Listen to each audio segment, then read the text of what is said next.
Firth in A Single Man, Colin Firth in Shakespeare in Love, Colin Firth in Fever Pitch. It seems he's the man for any role, although we would assume he'd probably be more comfortable in a top hat and breeches than in a tux by Tom Ford.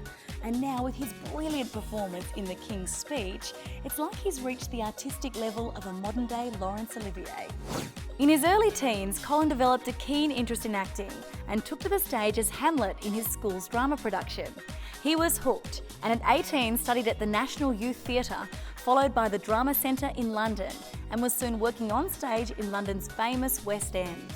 Over the next decade, Colin kept a low profile, scoring various TV and film roles.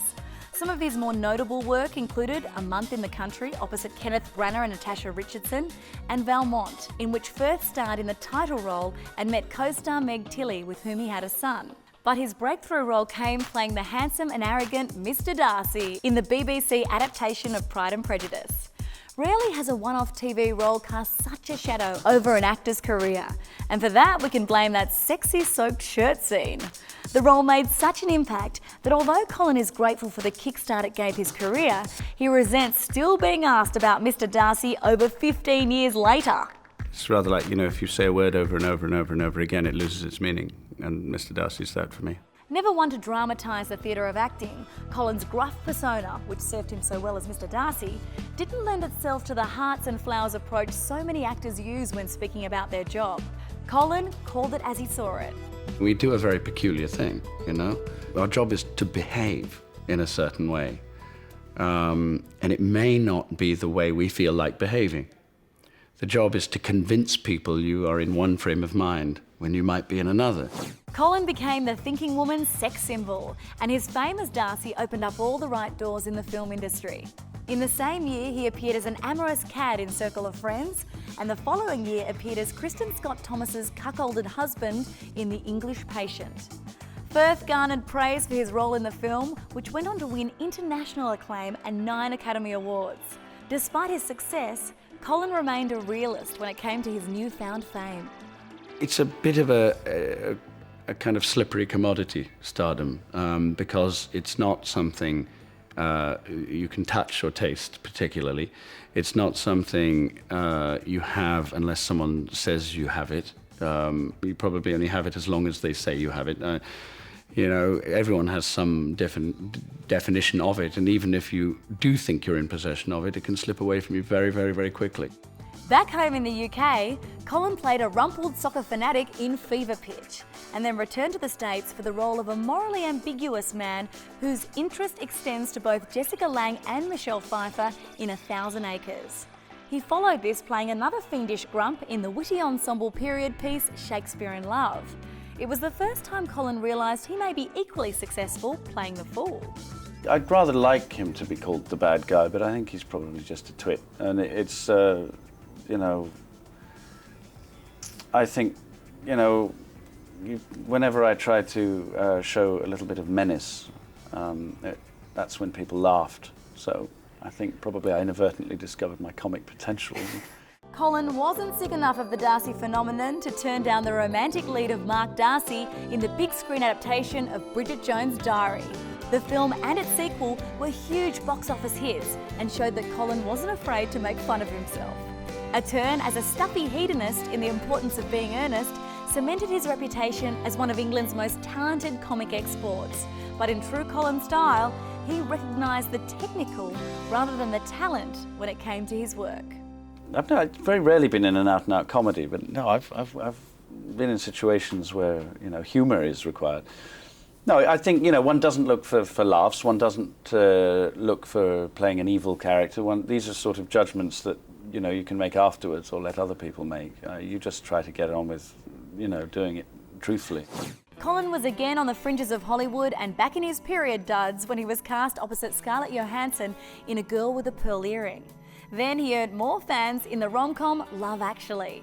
Despite the magic the stellar cast created on screen, Firth was quick to dispel any myths about the filmmaking process. There's nothing spontaneous about filming. There's nothing that is necessarily fun about it. It's technical. There's a great deal of waiting and there's a great deal of repetition, and none of those things give rise to spontaneous joy. but you're asked to produce that anyway. In an industry that is flooded with excessive flattery, Colin's attitude was a refreshing change. He continued to work steadily in everything from the family caper Nanny McPhee with mate Emma Thompson to the quirky Centrinians, where he happily poked fun of himself by recreating his most famous scene after landing in a pod. He surprised everyone, including himself, when he took a role in the all-singing or dancing musical Mamma Mia opposite Meryl Streep. And for once, Colin seemed to speak highly of the process. One of the reasons I wanted to do the job was to, just put on silly clothes and have some fun, really.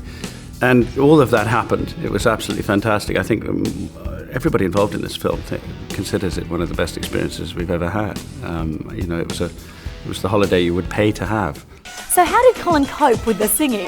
No, I never really feel very much like I'm a natural anything, really. I as far as I was concerned, singing in the shower, I was Pavarotti. But the minute you come out of the shower and stand in front of a microphone, the requirements change a little bit. The role was also one of his most physical to date. But remember, we're not talking action blockbuster, we're talking ABBA. Funnily enough, the actual spandex and platforms, which I had looked forward to, I thought it would be great fun, and we'd had endless costume fittings. But then once we all managed to finally squeeze, middle-aged flesh into that much spandex and get into those boots and then have to move, there was a little more pain involved than most of us anticipated. It was a rather unseemly spectacle of having to march to the music, and then as soon as they said cut, it was agony and off with the boots, and please could you unlace that bit for me. Oh, that's the Colin we know and love. And before he got too carried away, he was quick to point out that it wasn't just one big party on set, no method acting here. The magic of watching it isn't complete when you shoot it. You hear some of the music being played back, but it's broken up, it's in bits and pieces. There's a lot of discipline involved. There's a choreographer cracking the whip. There's a musical director shouting at people and saying you're missing the beat.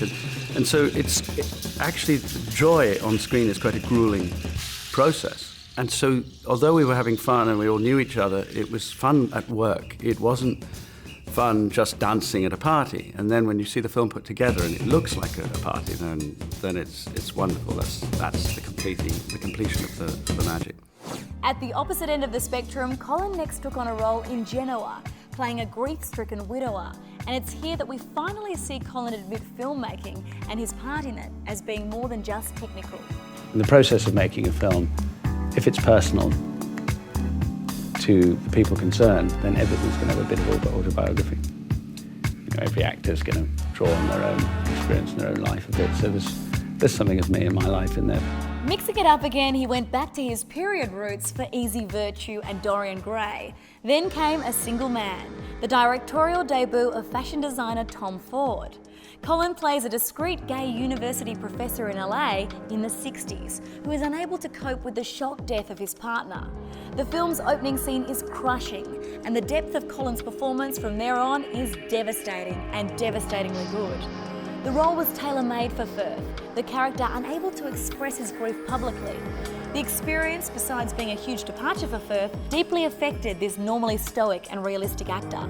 I often walk off a film set dusting out, my hands and saying, job done. This one, I was still getting emotional. I still am now. I mean, we shot it in December and I was still feeling it in June. It doesn't often happen. A labour of love for Tom Ford, word spread about Colin's brilliant and delicate performance, and he was rewarded with an Academy Award nomination. It doesn't happen often in one's life that you do something that feels very personal and, made by a very small group of people in a very short time on a small film set, and then have so many people react so warmly to it. It's the sort of thing you dream of, really. It doesn't come along very often. It was a labour of love. And I've made quite a few of those, and they're now languishing in an oblivion somewhere. And I think that's usually the case with small films. The ones that we know about represent a very tiny minority of films that get through. When Colin took the role of King George VI in The King's Speech, he had no idea that the film, which he and Geoffrey Rush were initially reluctant to sign on, thinking no one would want to see it, would catapult him to the upper echelons of Hollywood royalty. And as with any disability, it was tough to know how far to push it. There's no manual on how to stammer. And I think in some ways you understand by looking at what the measures people take to try not to stammer. It helps you just imaginatively get into that place. So how did Colin deal with the challenging role? Having scoffed at the method style of acting in the past, was he finally using it himself? And how did he feel afterwards? When I was doing the role, of course, it wasn't because of my noble immersion in my role, but it's just because if you spend a few weeks interfering with your own speech patterns, it becomes a habit, and you can develop a habit quite easily. You know, anyone who's learned to play a sport or a musical instrument will see that repetition creates, I don't know whether it's muscle memory or various habits. That's all that happened to me, and it did linger for a while. Cheekily, his co-star and director quietly watched Colin's transformation. The bits between the stammering became the most interesting. You know, we talked a lot about, you know, the basic rule of acting is if you're playing drunk, you don't play being drunk, you play someone attempting to look sober, and that makes it a little more interesting. And he never seemed to be applying the cladding of the tics and outward, you know, manifestations of the stammerer's dilemma. It's so internalized. And about halfway through the shoot, he actually said that it had got to the point where he was no longer electing to stammer or choosing to stammer, he was just stammering naturally. He'd become so affected by it that it started to happen kind of without his conscious control, which is kind of an extraordinary level of inhabiting, particularly from a guy who likes to satirise the method pretty adeptly. Colin Firth is something of an enigma, but there is no denying his immense acting talent. And I think he shouldn't be referred to as Mr. Darcy anymore. Instead, Your Majesty is more befitting. Stay tuned to Star Picks for all of the movies you know and the actors you love. Broadcasting glorious high definition with 5.1 surround sound where available.